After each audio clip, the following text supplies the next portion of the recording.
Sasha Podolsky, the Assistant Director of Policy and Advocacy, and welcome to our first edition of AASA On The Hill. Today I'll share a bit about what AASA's advocacy team is doing on Capitol Hill and how you can help. First, we have a huge call to action in the field related to tax reform. The Senate is poised to use reconciliation to pass a tax bill that could devastate public education funding in your community. Specifically, the Senate bill eliminates the state and local tax deduction, which is taken by 43 million taxpayers in all 50 states and across all income brackets. Public K-12 education depends almost completely on state and local funding, as you know.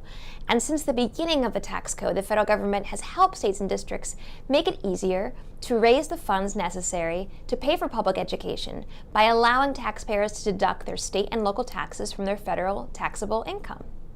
However, Senate Republicans propose to eliminate federal tax deductions for state and local taxes. And if passed, state and local authorities would likely find greater resistance to raising taxes or even face pressure to lower them, making it much more difficult to raise funds for public schools over time.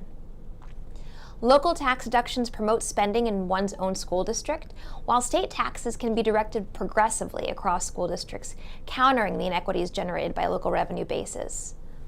The elimination of SALT D, or the state and local tax deduction, wouldn't have an immediate effect on today's education budget, but it would make it taxpayers who currently make use of the federal deductions much less likely to vote for policies or levies that could raise their state and local tax bills in the future, when they would face the full price of state and local taxes without the federal discount to which they're accustomed.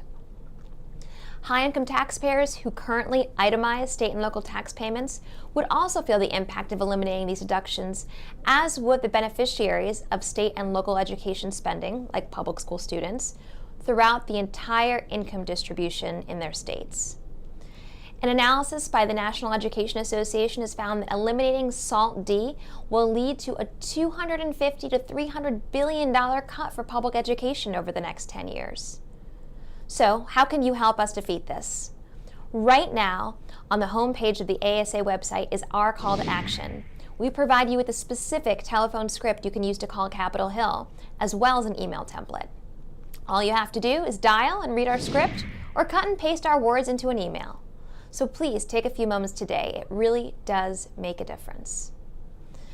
In addition to tax policy, we want to share an exciting partnership that we launched with the Rural School and Community Trust earlier this month.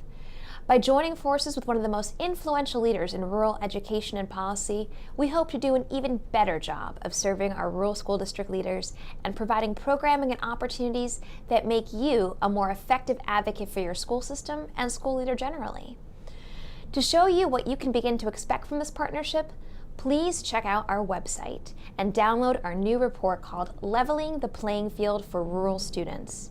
We outline 5 policy recommendations that Congress can act on today that will make educational opportunities more equitable for our rural students. We've already started to share the report on Capitol Hill and are hopeful that some of our recommendations will be adopted quickly. That's it for AASA on the Hill. Thank you for watching, and keep a lookout for our next update in a few weeks.